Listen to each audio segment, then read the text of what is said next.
Merrin loved the sea. She loved the sound of the waves calling to her through her window. She dreamt every night of the mysteries that lay beneath.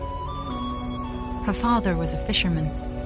Each day he went out to sea, and each night Merrin waited at the rocky cliff edge, holding up a candle to guide him safely home. The two of them were poor.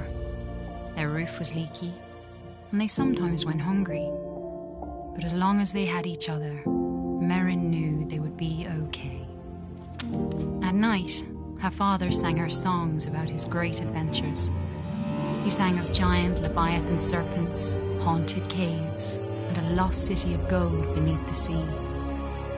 Merrin knew the stories weren't real, but she loved to listen to them. She drifted off to sleep, imagining the wonders of the world below.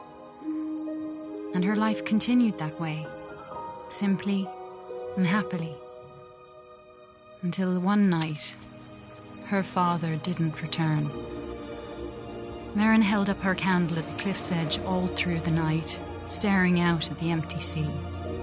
She shivered in the cold wind as she watched for him all the next day. Her eyes welled with tears as night fell again and there was still no sign of her father. At last, she collapsed into sleep. In her dreams, she saw him, trapped deep beneath the sea, calling to her for help. She awoke with a jolt. A desperate and dangerous plan was already forming in her head. She took scraps of metal and wood her father had caught in his nets and pieced them together.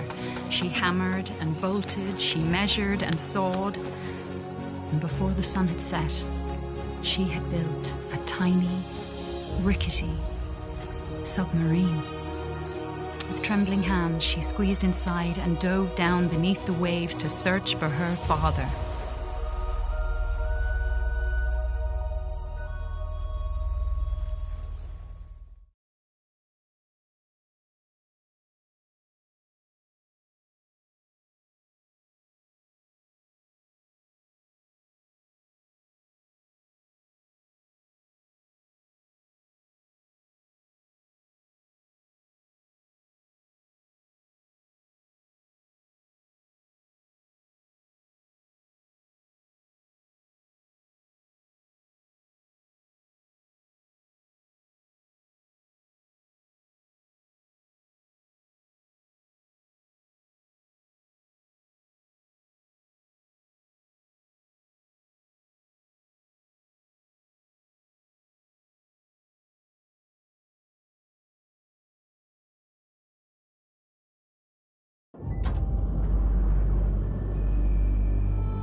Shimmered with mystery.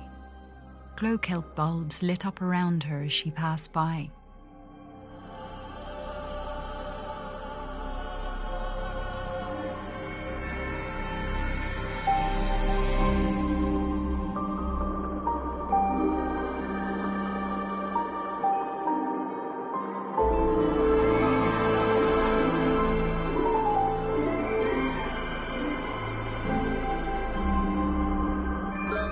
Spotted some odd-looking old coins.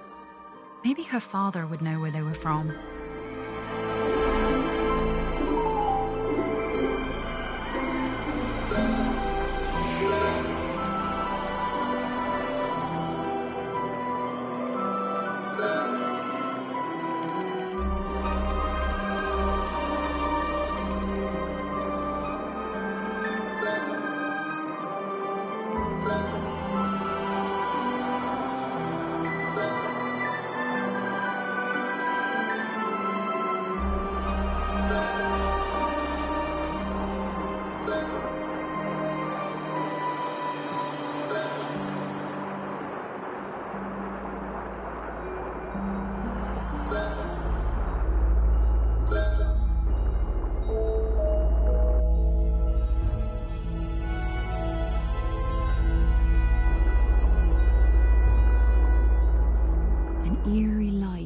flickered and danced on the sea floor like an underwater fire.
A seahorse, made of clockwork gears, darted out of the way as Merrin approached.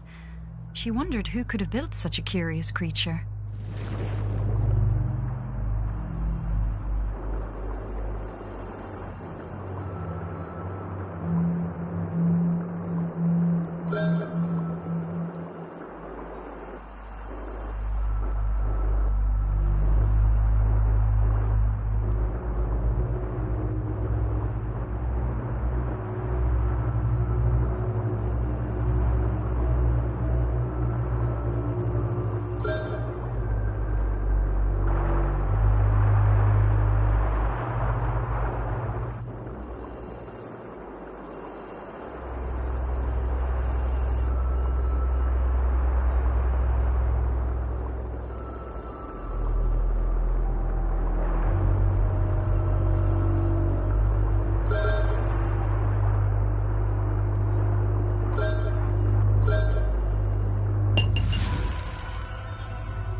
Merrin approached a glowing scrap of metal and pulled it inside.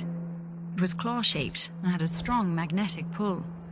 She took out her tools and attached it to a firing mechanism on her steering column.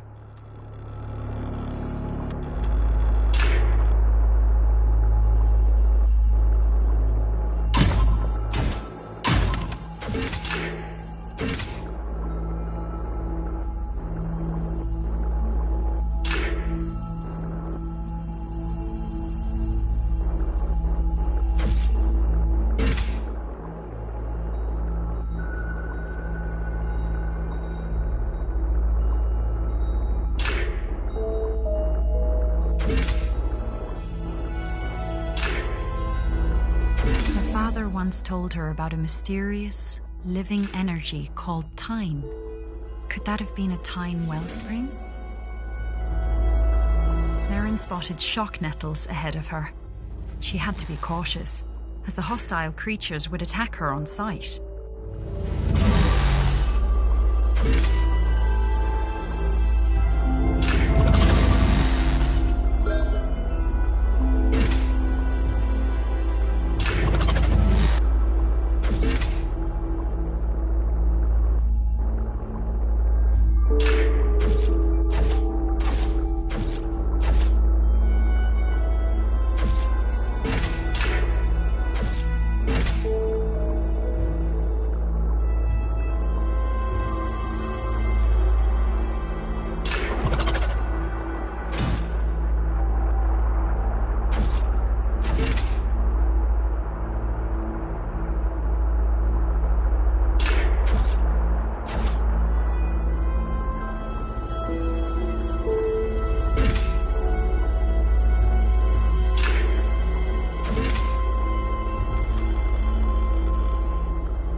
A sleeping guardian blocked Merrin's path.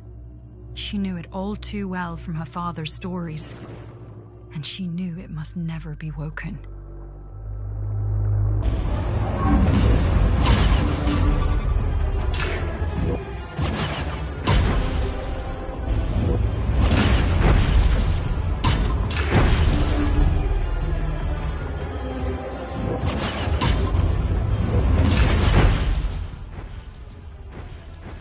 According to her father, the Guardians had been built by ancient undersea explorers called the Fomori.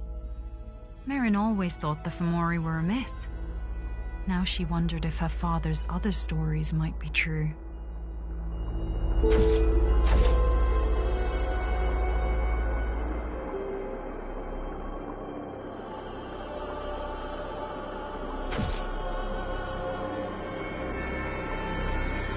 Twisted forms of sunken ships stretched out in the distance. Was her father's boat somewhere among them?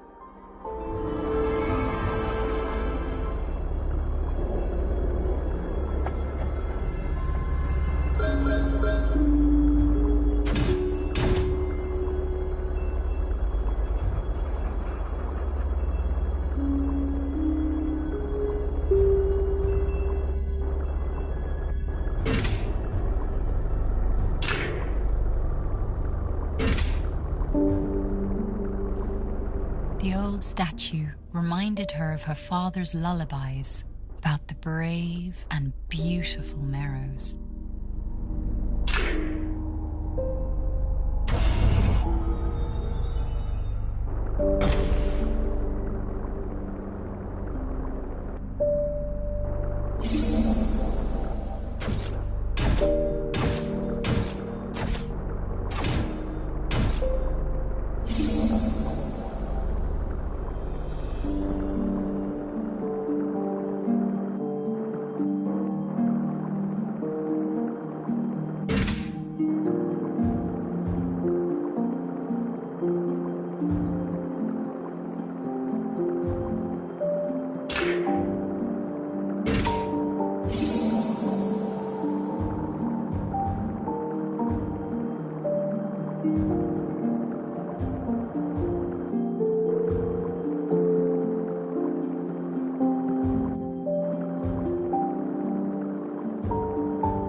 Merrin explored, she sketched the terrain on a sheet of cartography paper. Her father had taught her that those who make maps are never lost.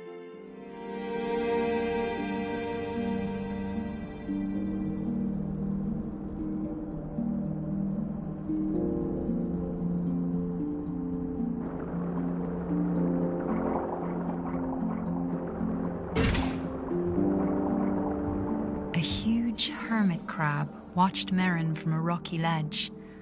On his back, he carried a vast array of odd-looking treasures. The crab seemed to like shiny objects. Maybe he would be willing to make a trade.